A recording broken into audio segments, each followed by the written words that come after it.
Leamos la sección del texto de la palabra del Señor al día de hoy. Dice, versículo 33 al 46, la palabra del Señor dice: Jesús, después de que termina con la primera parábola, inmediatamente les da un imperativo, una orden con esa palabra: escuchad otra parábola.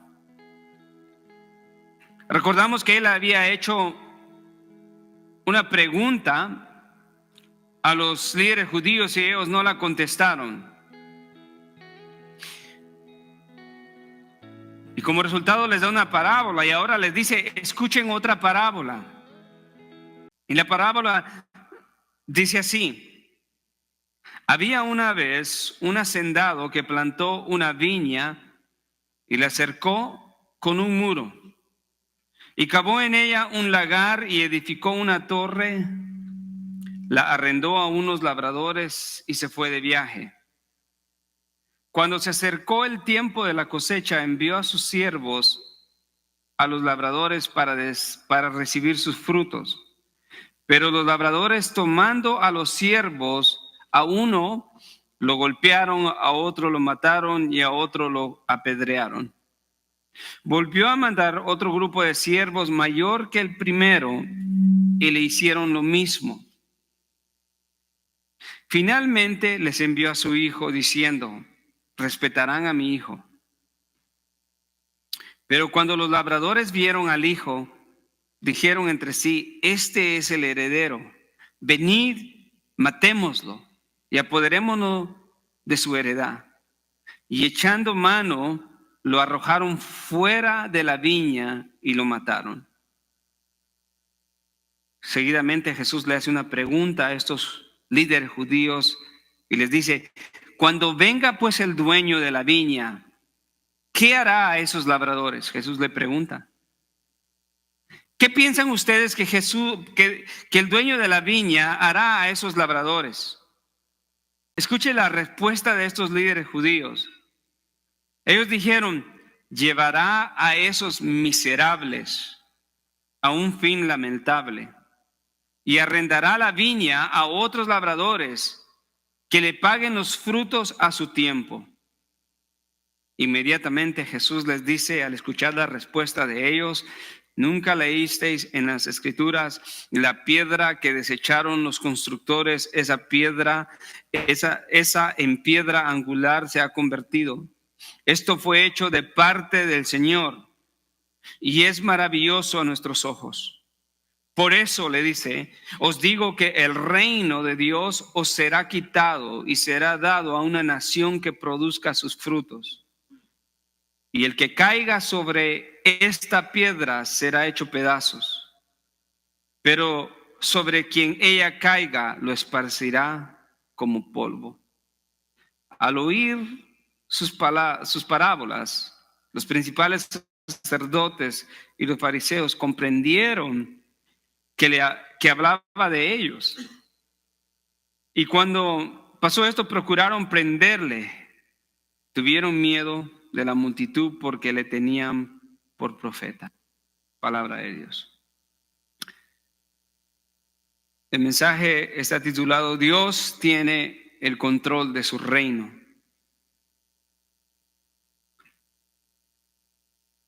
Y vamos a ver tres aspectos que involucran el plan de redención de Dios. Número uno, Dios delega a hombres la proclamación del evangelio del reino. Número dos, los hombres se rebelan delante de Dios. Y número tres, Dios tiene el control de su reino.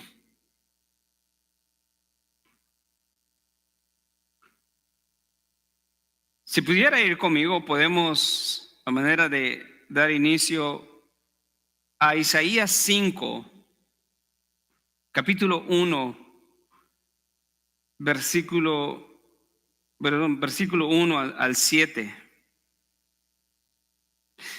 Y ahí encontramos la parábola de la viña que Jesús acaba de citar a estos líderes judíos.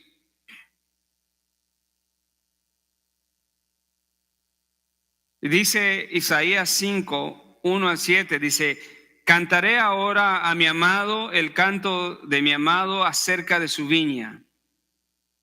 Mi bien amado tenía una viña en una fértil colina. La cavó por todas partes, quitó sus piedras y la plantó de vides escogidas. Y edificó una torre en medio de ella. Y también excavó en ella un lagar y esperaba que produjera uvas buenas, pero solo produjo uvas silvestres. Y ahora, moradores de Jerusalén y hombres de Judá, juzgad entre mí y mi viña, ¿qué más se puede hacer por mi viña que yo no haya hecho en ella? Porque cuando esperaba que produjera uvas buenas, produjo uvas silvestres. Ahora pues dejad que os diga lo que yo haré, lo que yo he de hacer a mi viña.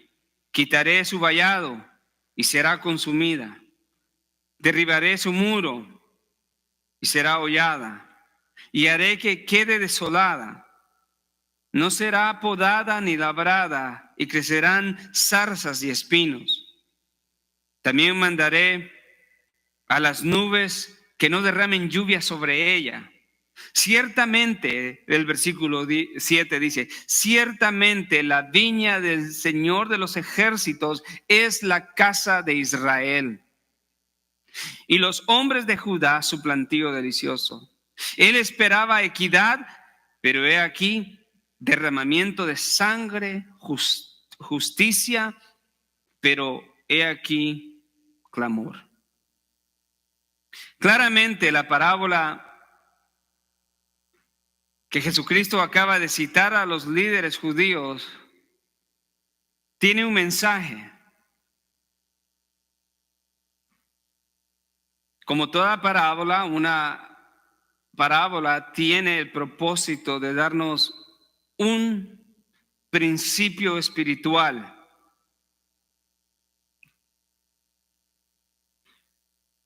Y el principio espiritual que encontramos en esta parábola que Jesús cita, haciendo alusión a Isaías 5, es que Él toma control de su reino. Él es soberano sobre la salvación. Acabamos de cantar: mi salvación es del Señor. Eso es lo que nos habla esta parábola. Que la salvación es del Señor. Es cierto, el Señor ha delegado a hombres la proclamación del evangelio, pero cuando esos hombres no cumplen con lo que prometen hacer o con lo que se les ha delegado hacer, el Señor sigue siendo soberano y Él sigue teniendo control sobre su reino. El pueblo de Israel había fallado en una manera terrible. Génesis capítulo 12 al 18 nos habla de que la promesa a Abraham era de que ellos tenían una responsabilidad implicada en la promesa de ser luz al mundo. Y sin embargo no fueron luz al mundo. Ellos tenían la responsabilidad de proclamar el reino de Dios al mundo. Y sin embargo no lo hicieron. Y cuando Jesús viene a la escena y entra al templo, nos recordamos, se encuentra con el propósito del templo completamente distorsionado. Era un lugar atendido, concurrido, sí, pero no para las cosas espirituales. Era un lugar atendido para la corrupción y el abuso y el desestimo de los necesitados. Justamente cuando Jesús limpia el templo, inmediatamente Mateo nos dice que aparecen los cojos y los ciegos y Jesús los sana. Como que Mateo da esa imagen para entender esto era lo que tenían que estar haciendo. Y recordamos el propósito del templo. El templo era el lugar de adoración en donde tenían que venir a pedir perdón, en donde tenían que venir a buscar restauración, en donde tenían que venir a buscar comunión con Dios. Pero no era el caso. En esta parábola que acabamos de leer, el hacendado representa a Dios. Él es el hacendado. La viña representa el reino de Dios.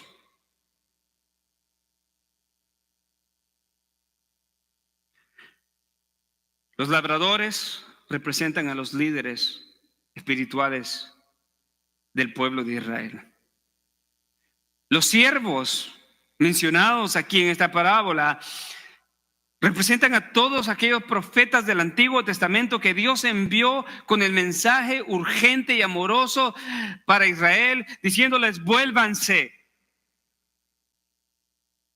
arrepiéntanse de su pecado. Y la escena es muy clara porque estos labradores malvados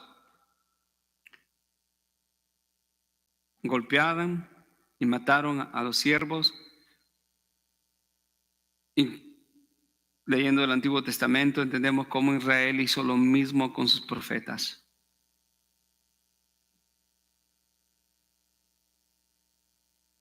Hasta con el último, Juan el Bautista.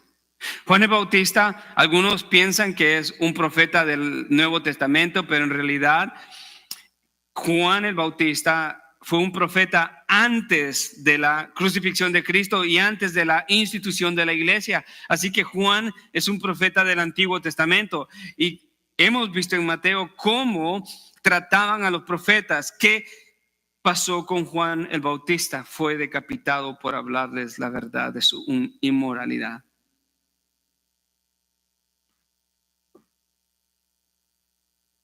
El Hijo en esta parábola representa a Cristo Jesús. Y esta parábola, en cierto sentido, es profética de lo que estaba a punto de suceder, que era la muerte. Estos hombres dieron muerte a Cristo Jesús y en cierto sentido esta parábola anunciaba ese evento.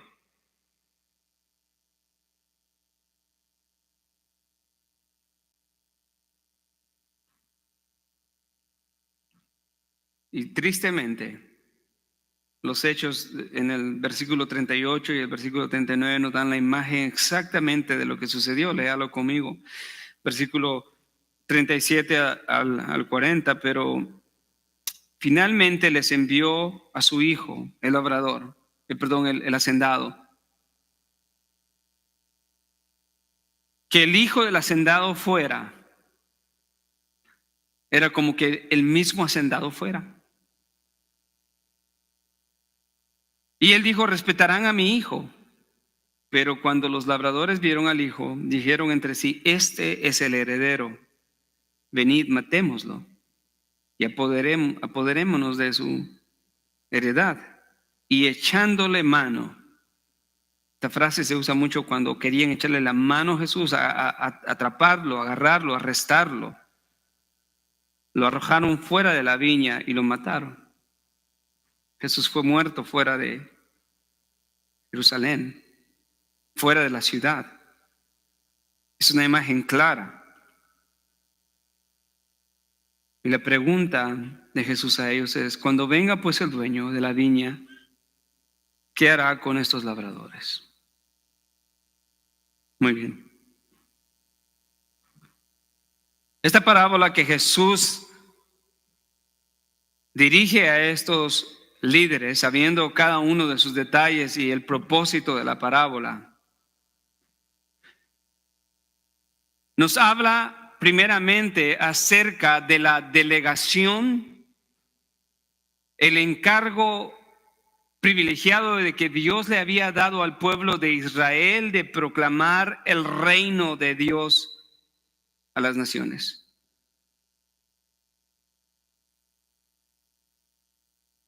Pablo en Efesios dice que habla acerca de este aspecto de que el reino de Dios, el evangelio del reino, no solamente era para los judíos, pero también para los gentiles.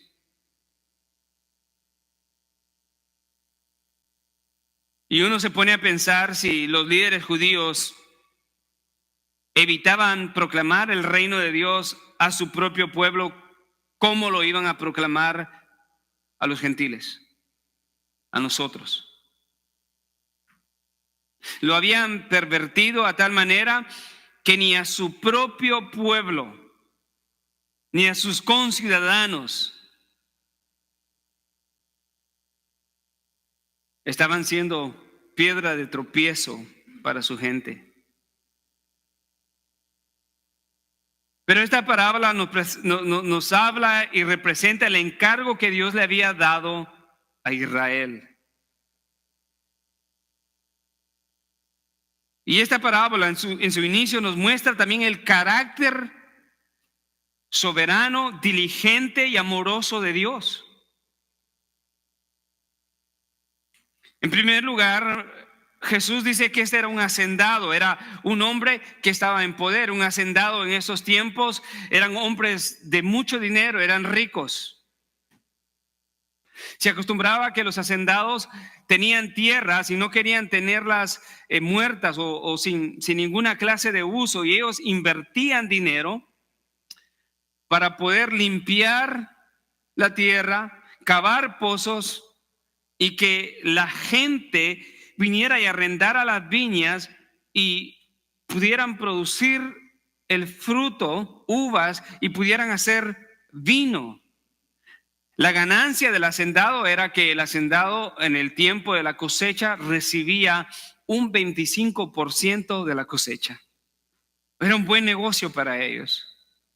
Por lo regular, estos hacendados eran malvados, eran sin corazón, eran despiadados, incluso no vivían ni siquiera en el lugar de la tierra. Y en muchos de los casos eran hacendados romanos que se habían tomado la tierra, vivían lejos, tenían tierra por donde quiera y recibían el fruto. Pero el carácter de este hacendado vemos que fue un carácter no solamente diligente, pero paciente. Al enviar a sus siervos una vez, al enviar otra vez a sus siervos y luego enviar a su hijo. Esa paciencia le costó la muerte de su hijo. Jesús dice que este hacendado poderoso que representa a Dios, sabemos que Dios es un Dios soberano, el dueño de toda la tierra, el creador de todo el universo. Y así como este hacendado plantó una viña y la cercó con un muro y la preparó para que produjera fruto y la entregó en manos de hombres inmerecedores, así Dios, en el plan de redención, separó un pueblo y llamó un pueblo y la entregó en manos de sus líderes.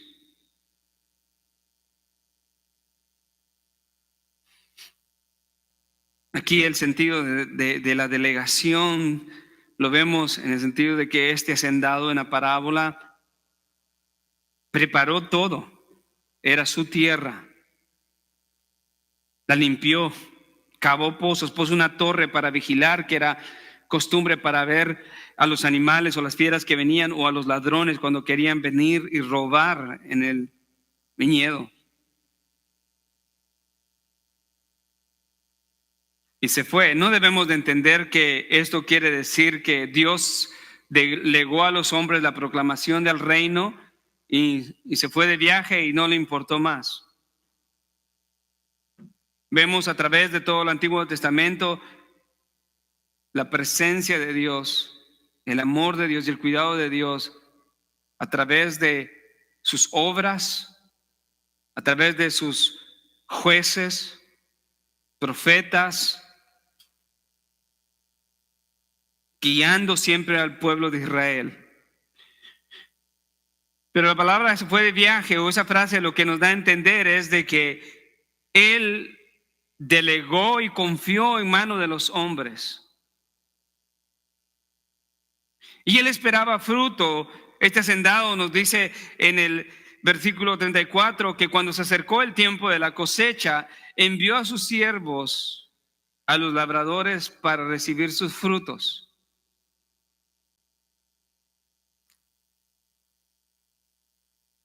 Y aquí es donde encontramos un cambio de ver el carácter bondadoso, soberano, sabio de Dios al carácter corrupto y malagrecido de los hombres. Este hacendado de buena voluntad, confiando en el trato con el que habían quedado, envía a sus siervos porque ya era el tiempo de la cosecha y era tiempo de que recibiera su parte. Lo interesante de esta parte en el versículo 34 es de que el hacendado esperaba recibir el fruto. Y esto nos habla del carácter de Dios en cuanto a Él delega. Él nunca delega algo esperando que el hombre falle. Dios verdaderamente espera que cuando le entrega algo en las manos al hombre, específicamente en el cuidado y la protección y la proclamación del evangelio del reino, el hombre lo va a hacer. Dios conoce todo, conoce el futuro. Eso no quiere decir que Dios está jugando sabiendo que el hombre va a fallar. Cuando Dios delega una responsabilidad, Él verdaderamente espera que el hombre responda y dé fruto. Hermano, yo no sé si eso le conmueve el corazón a usted. Que Dios verdaderamente espera una respuesta. El pueblo de Israel descuidó esa delegación. Se corrompió. Se orientó a la adoración de ellos mismos, a la retención de posiciones, a la exaltación de ellos. Eran hombres que amaban los primeros lugares en las sinagogas y que les dijeran maestro, rabí. Y se habían olvidado que la gloria no era para ellos, sino la gloria era para el Dios creador del universo. De igual manera, Dios ha delegado hoy a su iglesia la proclamación del evangelio del reino. La ha delegado en un sentido colectivamente, ¿verdad? Pero también se la ha delegado en un sentido personalmente a cada creyente. Y entonces surgen dos preguntas que deberíamos de hacer como cristianos, miembros del cuerpo de Cristo. ¿Cómo estamos respondiendo a la delegación que Dios le ha dado a la iglesia? ¿Cómo estamos haciendo esto como iglesia?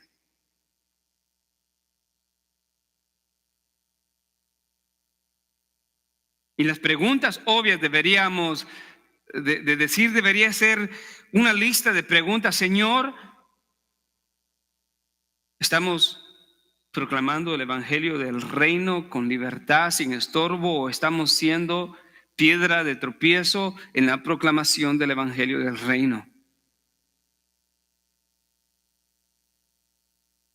¿Estamos siendo diligentes, obedientes en lo que el Señor nos ha delegado, o somos igual que el pueblo de Israel que descuidó y orientó el propósito del reino de Dios a algo totalmente diferente?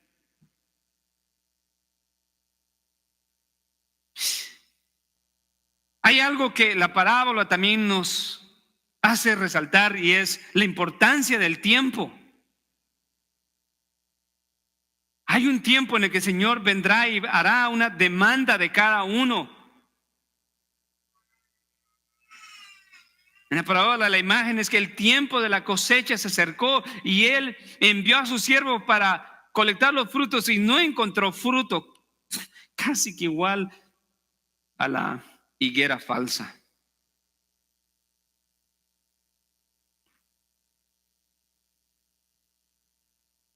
Hermano, como creyentes no podemos caminar los días, los meses, semanas, meses y años pensando en que no habrá un tiempo en el cual el Señor regresará por su iglesia y pedirá cuentas.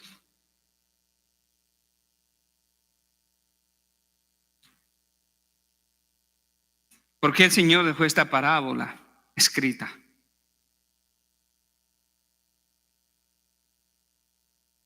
En cierto sentido es una misericordia, una advertencia misericordiosa para los hijos de Dios, que debemos de pensar también cómo estamos tratando la delegación que Dios nos ha dado. Él ha hecho todo lo que nosotros no podíamos hacer. Él ha plantado su viña, él es el que ha formado el reino.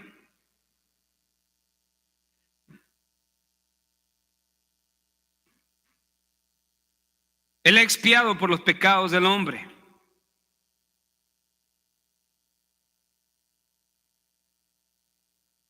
Él ha edificado una torre fuerte. Él ha dado su Espíritu Santo a la iglesia. Lo único que nosotros tenemos que hacer es ser obedientes y proclamar el evangelio del reino.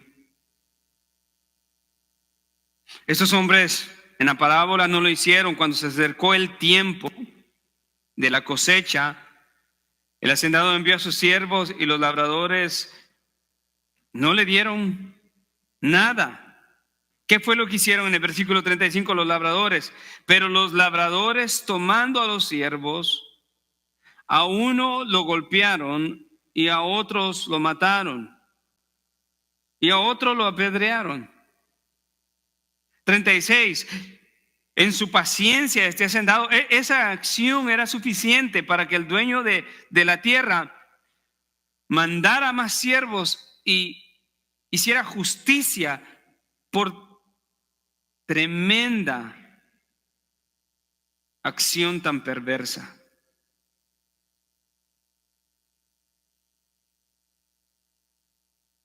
Pero el hacendado volvió a mandar otro grupo de siervos, dice, mayor que el primero. Esa palabra es importante.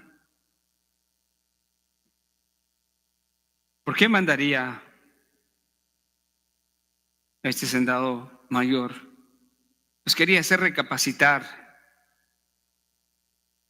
y saber que tenía él autoridad y poder para poderlos destruir. Y sin embargo no buscaba eso, sino lo que buscaba era recoger su parte del fruto. ¿Y qué hicieron estos labradores malvados? Hicieron lo mismo que el primer grupo, los mataron.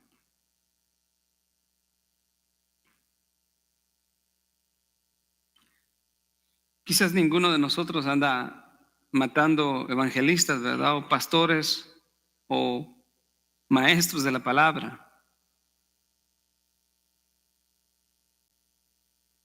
Pero ¿de qué manera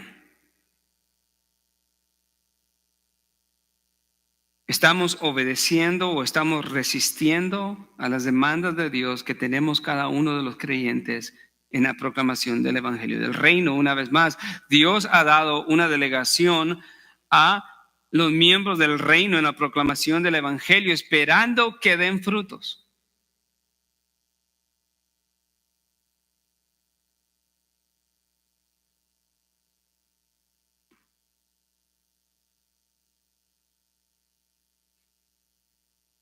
Esta parábola en estos versículos representa la rebeldía de Israel durante toda la historia de su existencia.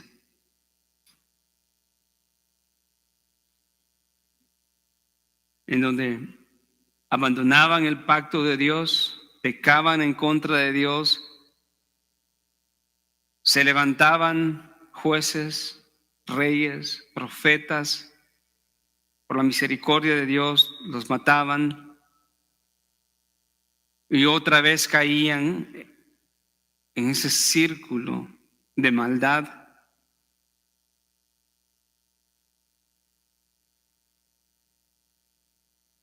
Y esto nos recuerda del plan perfecto de Dios a través de la historia.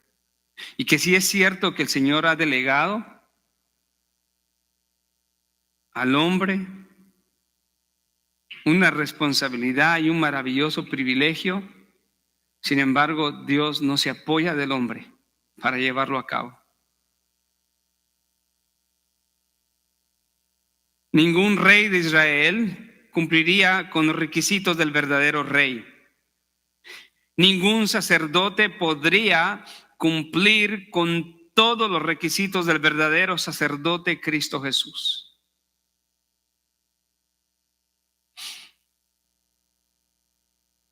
Jesucristo prometió al rey David en darle un hijo, levantar un rey de su familia, de su dinastía, porque él sería el único capaz, suficiente para poder verdaderamente restaurar y llevar a cabo el plan de redención. Restaurar al hombre a través de concretar el plan de redención, expiando por los pecados del hombre en la cruz del Calvario. Esto es lo que representa este versículo 37 en esta parábola, donde finalmente el hacendado les envió a su hijo diciendo: respetarán a mi hijo. En el Evangelio de Marcos, en el relato paralelo, dice: les enviaré a mi hijo amado. Es claramente una referencia a Jesucristo. Y el versículo 38 al 40 realmente es el relato de todo el Evangelio de Mateo. Es el rechazo del rey. Es el conflicto, la persecución del rey. Hasta darle muerte al rey. Versículo 38 dice: pero cuando los labradores vieron al hijo, dijeron entre sí: este es el heredero. Nótese que ellos reconocieron la identidad del hijo.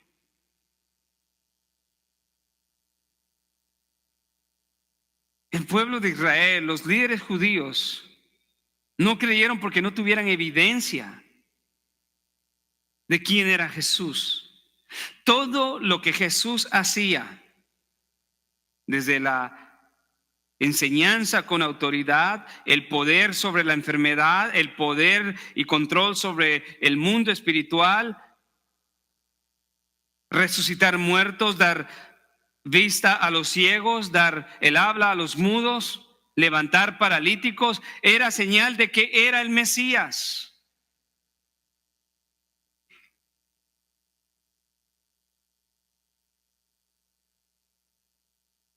Pero ellos no estaban dispuestos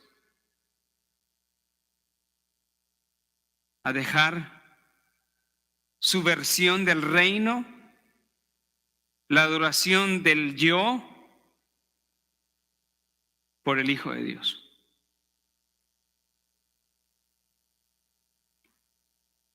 ¿Cuánto nos habla esto del cuidado que debemos de tener como creyentes? Debemos de mantenernos en esa línea derecha que Dios ha establecido en nosotros a través de su palabra. para yo no hacer de la vida cristiana o del evangelio lo que yo pienso que es o lo que me conviene a mí que sea.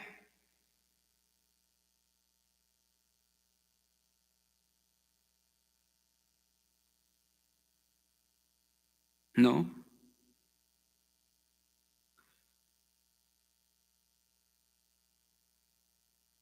Eso sería un peligro. Nosotros que conocemos al Señor Jesucristo por su palabra y la gran obra que ha hecho en cada uno de nosotros de sacarnos de muerte espiritual a vida, sacarnos de las tinieblas a luz. No podríamos hacer algo así. Un creyente verdadero no puede hacer eso, no puede sobreponerse y decir, este es el Hijo de Dios, pero yo prefiero mi versión del reino. Por lo tanto, voy a vivir así. Voy a vivir como A, B, C, D dice y no como la Escritura dice. Estos hombres reconocieron al hijo del hacendado, que nos habla que los líderes judíos reconocieron quién era Jesús y en vez de arrepentirse, ¿qué fue lo que decían? Venid, matémoslo y apoderémonos de su heredad. Qué soberbia. Qué soberbia, pero también nos habla de una realidad de la perversidad del hombre. Cada vez que una iglesia entera, que líderes de la iglesia o miembros de la iglesia toman la versión de lo que ellos creen que es la vida cristiana, en realidad están diciendo, podemos quitar el reino de las manos de Cristo y apoderarnos de Él y hacerlo a nuestra manera. Eso es exactamente lo que se ve.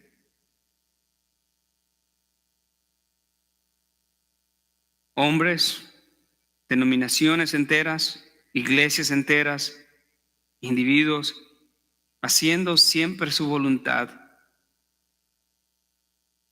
en cierto sentido, ingenuamente pensando que se están apoderando de lo que le pertenece a Dios. La iglesia es del Señor.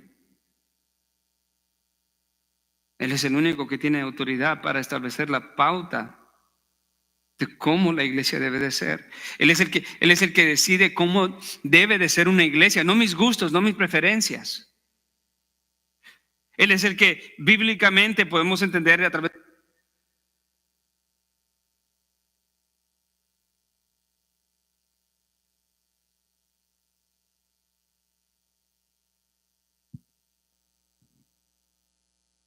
cómo debe de ser la predicación. ¿Cómo debe de ser el propósito de una iglesia? ¿Qué involucra el propósito de una iglesia?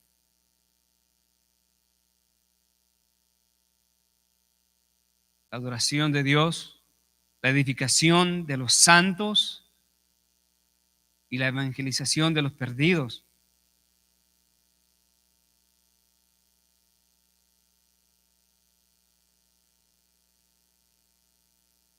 ¿Quién es el que determina la doctrina dentro de la iglesia? Ese es Dios.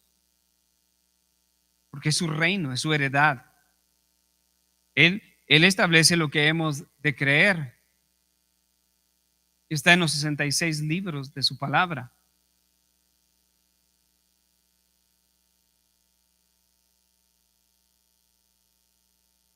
Hoy se ha pragmatizado todo, se ha reducido, se ha corrompido tanto que las personas que no entienden el verdadero propósito o el propósito bíblico de la iglesia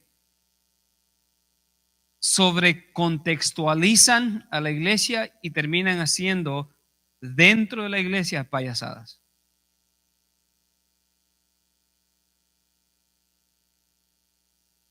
Hoy Usted ve iglesias en donde lo que exaltan son más aspectos culturales que la gloria de Dios, que la gloria de Cristo, que la gloria del Evangelio. No estamos en desacuerdo que se tenga que contextualizar, pero nunca se debe de sobrecontextualizar a tal punto que se opaca el Evangelio. Por ejemplo, un hermano me llamaba de que en un letrero de una iglesia decía: este domingo la iglesia vaquera y van a haber rodeos.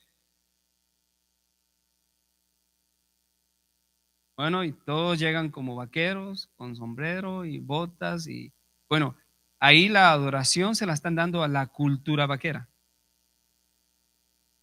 Y es lo que predomina. Eso sería como decir: vamos a hacer un servicio de corredores de carros y todos vengan el día domingo con cascos y trajes de corredores de carros, ¿no? Y traigan su carro. Exactamente lo mismo. Pero ¿cómo se puede llegar a tal punto?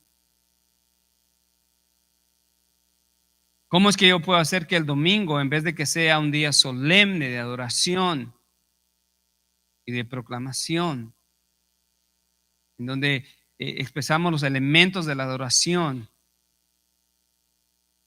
cómo puedo reemplazar eso y hacer todo lo contrario? Es cuando pretendo apoderarme de lo que le pertenece a Dios y entonces tengo libertad para hacer lo que yo.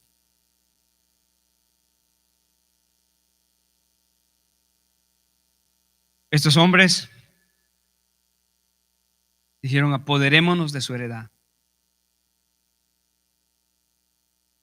Echándole la mano, lo arrojaron fuera de la viña y lo mataron. Sabemos que la viña es lo que le pertenece al Señor, el reino de Dios, que en el Antiguo Testamento está representado el pueblo de Israel, es el reino de Dios, y el tema central de toda la Biblia es el reino de Dios, y ellos lo corrompieron. Y dicen: este Jesús es el dueño de la viña, matémoslo. Jesús le relata esta parábola a los líderes espirituales para decirle: básicamente, esto es lo que ustedes han hecho hasta el día de hoy. Y les hace una pregunta en el versículo 40. Cuando venga pues el dueño de la viña, ¿qué hará a estos labradores? Él sabía la respuesta que le iban a dar porque eran moralistas de primera, ¿verdad? Respondieron como respondió David ante aquel hombre poderoso que le quitó la única oveja que tenía aquel pobre hombre, que se indignó. Estos hombres se indignaron y dijeron de esta respuesta de esta manera: llevará a esos miserables a un lamentable fin. Esa palabra miserables es perversos, malvados. Ellos tenían la capacidad para reconocer la perversidad y la maldad de lo que esa parábola les estaba enseñando.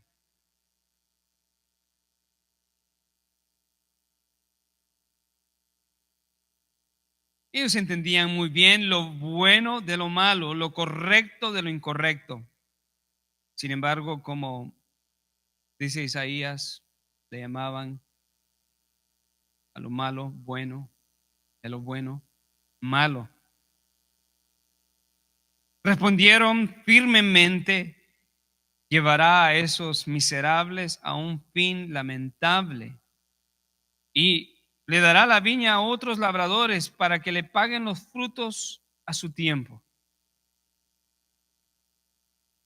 Inmediatamente Jesús le responde y le dice: ¿nunca leísteis en la Escritura?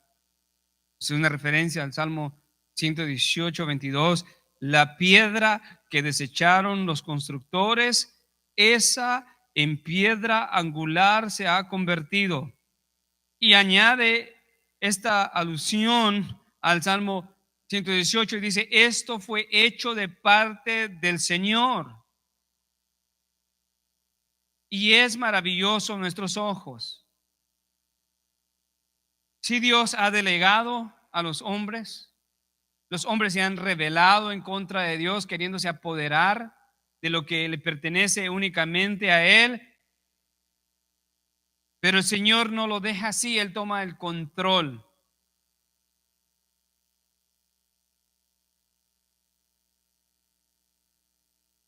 En pocas palabras le está diciendo, ustedes han desechado al Hijo de Dios, lo han considerado por menos, pero esa piedra desechada por los constructores en piedra angular se ha convertido. Y dice, esto fue hecho de parte del Señor. Es la única forma.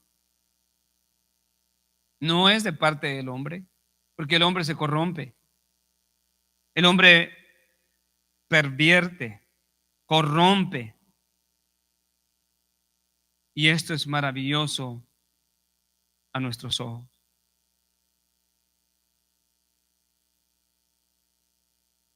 Algunos piensan que esto relato en el Salmo 118, capítulo 22, está hablando y haciendo memoria de lo que fue la reconstrucción del templo después del cautiverio de Israel.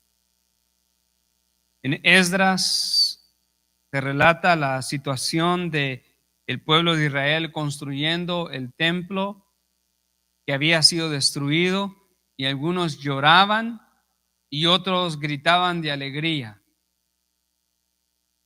Pero era realidad de que el templo que estaban construyendo no era nada parecido a la gloria del primer templo.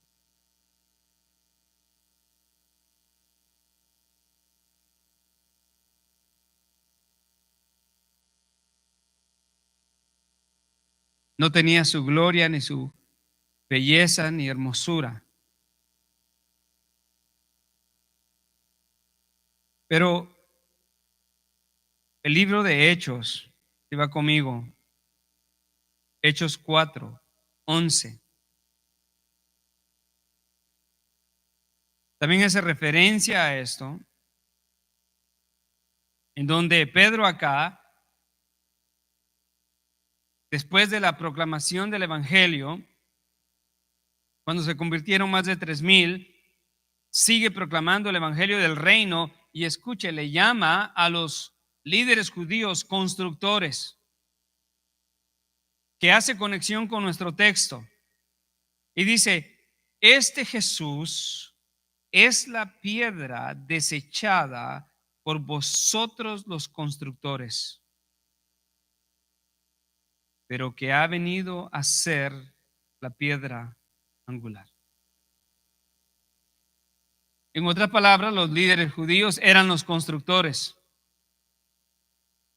pero ellos habían desechado a Jesús.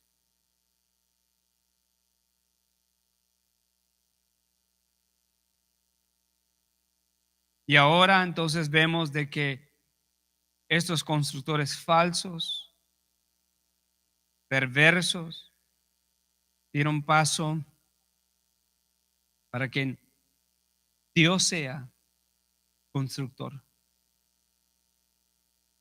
Que enviando a su Hijo se asegura y toma control de la proclamación del Evangelio y de la realización de la salvación para el hombre.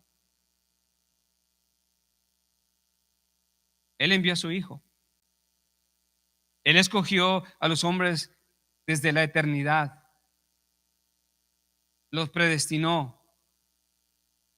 Envió a su Hijo para expiar por los pecados de su pueblo.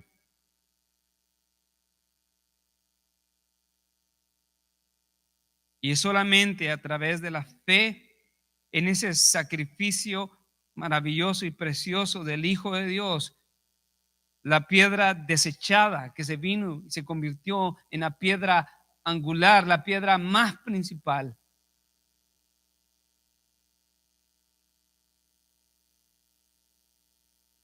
Versículo 42, lea conmigo una vez más esta referencia al Salmo 118. Dice, en la piedra que desecharon los constructores, esa en piedra angular se ha convertido. Esto fue hecho ¿por quién?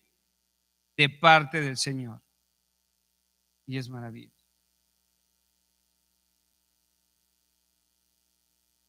Es interesante que en esta referencia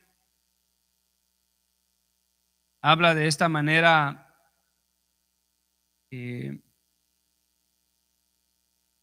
hablando de los constructores, hablando de una manera no simbólica, pero cuando se refiere a Dios, directamente dice el Señor.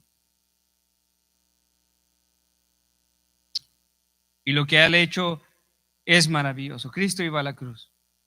Por eso decía que este texto es casi profético, porque días después Él iba a ser crucificado, iba a lograr realizar el plan perfecto de Dios de la redención, por la cual daría vida a muchos.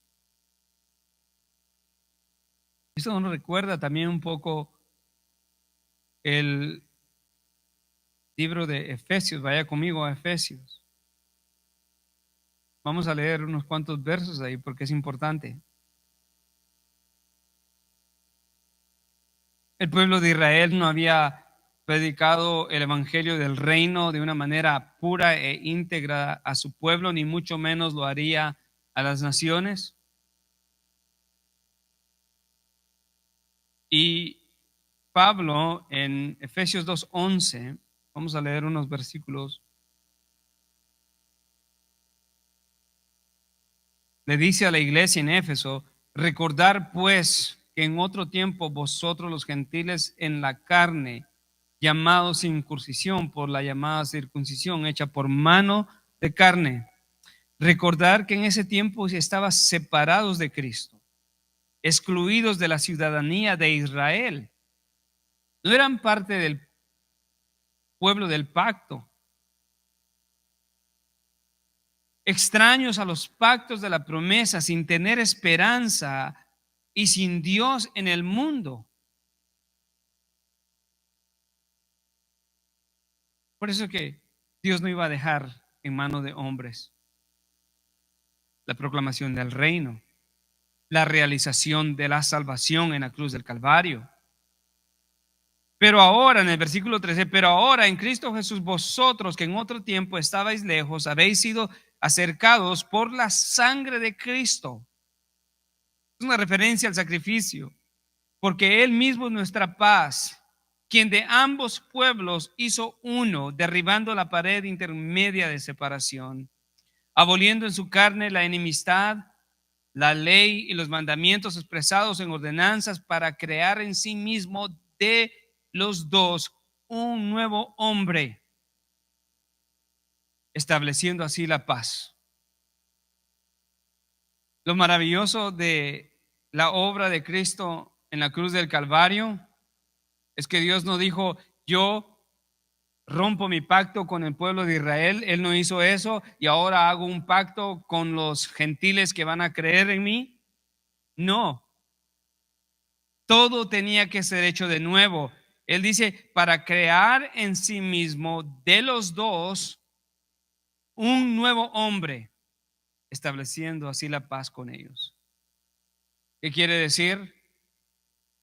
Había necesidad del nuevo pacto, de hacer un nuevo hombre, de todo hombre quien había recibido la promesa en el pacto de Dios, y hacer un nuevo hombre de todos aquellos gentiles. Pero los hace nuevos hombres a ambos en Cristo Jesús.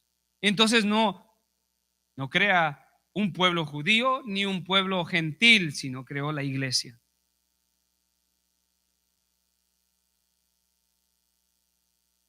Versículo 16. ¿Para qué? Para reconciliar con Dios a los dos en un cuerpo por medio de la cruz. Ese sacrificio en la cruz es la expiación de Cristo por los pecados, el único medio por el cual Dios salva, habiendo dado muerte en ella a la enemistad. Y vino y anunció. Esa palabra anunció en el original es evangelizó paz a vosotros que estabais lejos y paz a los que estaban cerca, que creían que tenían las promesas y las tenían y se corrompieron. Y así, pues, ya no sois extranjeros ni advenedizos, sino que sois que conciudadanos, no ciudadanos, sino ahora somos conciudadanos de los santos y sois de la familia de Dios. Y aquí viene el lenguaje una vez más de fundamento, de la piedra de ángulo y de constructores edificados sobre el fundamento de los apóstoles y profetas, siendo Cristo Jesús mismo la piedra angular. En este texto, Pablo no está diciendo que los apóstoles y los profetas son el fundamento, sino lo que está diciendo es hablando del fundamento de los apóstoles y profetas, quien es Cristo Jesús, la piedra angular. Él es el fundamento de la iglesia. Él es. Él es la roca firme. En quien todo, versículo 21, en quien todo el edificio bien ajustado va creciendo para hacer ¿qué? Un templo. De eso se trataba entonces. No se trataba de construir un templo de piedras, con columnas, con oro, sino un templo para Dios vivo. Y aquí la secuencia de estos versículos en el mensaje de Pablo a Éfeso nos dice que lo que el Señor está construyendo es una iglesia, un templo, en quien todo el edificio bien ajustado va creciendo para ser un templo santo al Señor, en quien también vosotros sois juntamente edificados para morada de Dios en el Espíritu.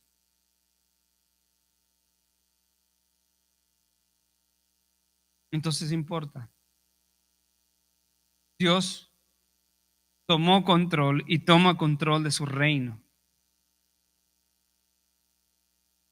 y la edificación de su iglesia. Ahora la iglesia va creciendo juntamente, todos unidos en el cuerpo de Cristo para ser el templo del Dios viviente.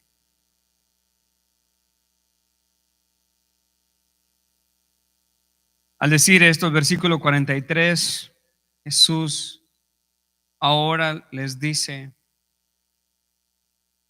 una triste noticia para ellos.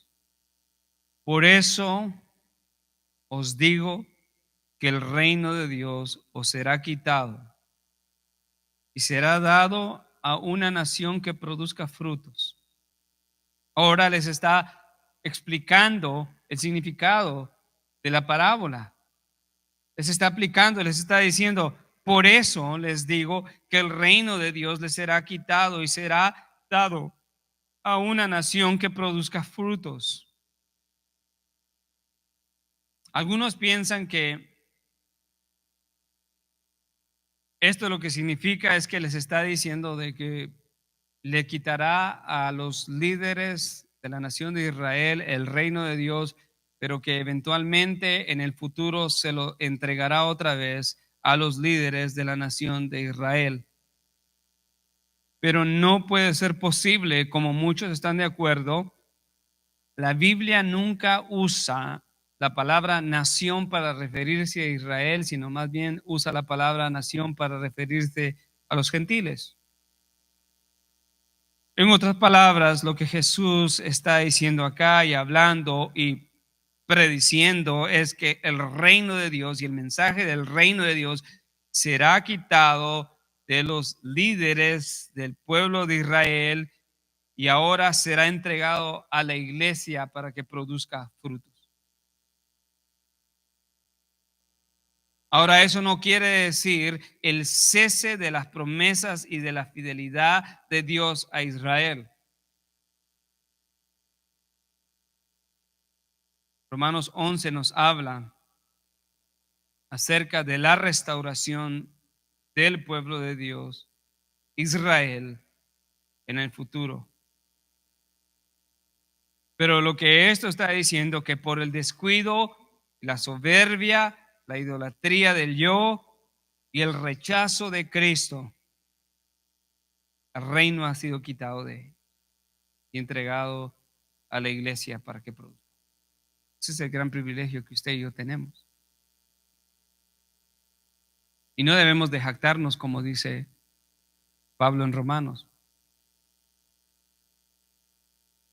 Nosotros somos olivos silvestres, injertados en contra de naturaleza. Tenemos una gran responsabilidad delante de Dios, porque así como Dios delegó a la nación de Israel, la nación de Israel falló, nosotros no debemos de vivir descuidando la delegación que Dios nos ha dado como iglesia cristiana. A estos hombres les fue quitado el gran privilegio de la proclamación del reino de Dios. El Evangelio de Mateo terminará con la gran comisión de ir y proclamar y hacer discípulos para el reino de todas las naciones.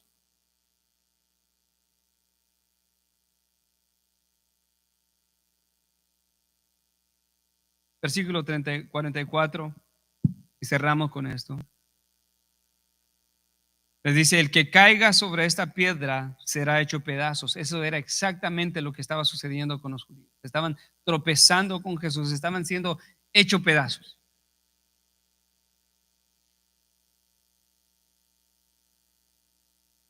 Pero también habrá un tiempo, de lo cual nos habla este versículo 44. Dice, pero sobre quien ella caiga, lo esparcirá como polvo. Juicio de Cristo en su segunda venida será terrible.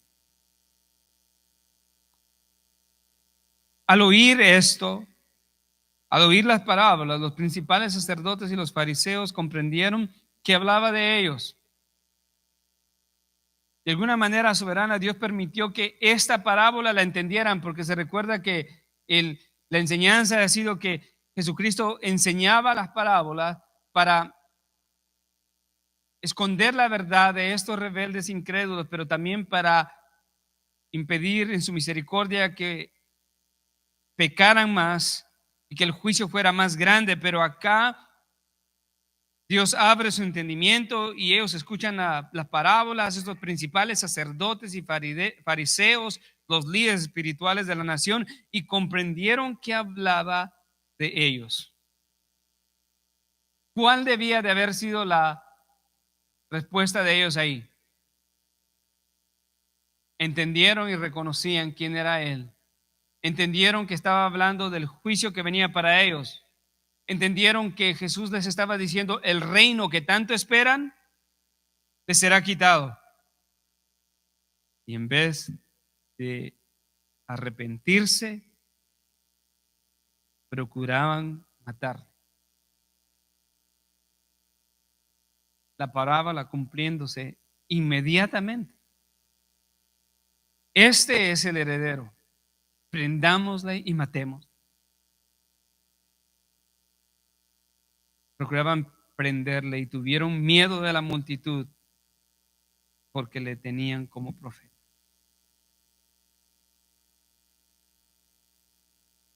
¿Qué enseñanza nos deja esta parábola de juicio a una nación rebelde? En primer lugar, Dios delega la responsabilidad y el gran privilegio de predicar el evangelio a hombres.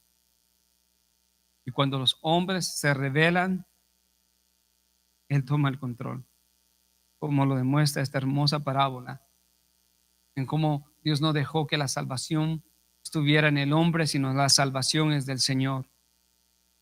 Nunca se hubiera logrado. Pero de una manera práctica y aplicativa para nosotros, debemos de estar siempre discerniendo y atentos, sensibles a la palabra de Dios y no estar tomando el evangelio del reino y formándolo a nuestra manera y pecar delante de Dios.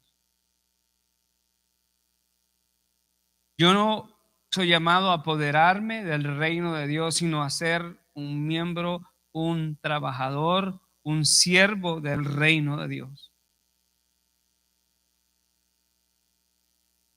Cuando percibimos de que estamos fallando y hemos fallado al Señor, la respuesta no es más rebeldía en contra del Señor, la respuesta es arrepentimiento delante del Señor.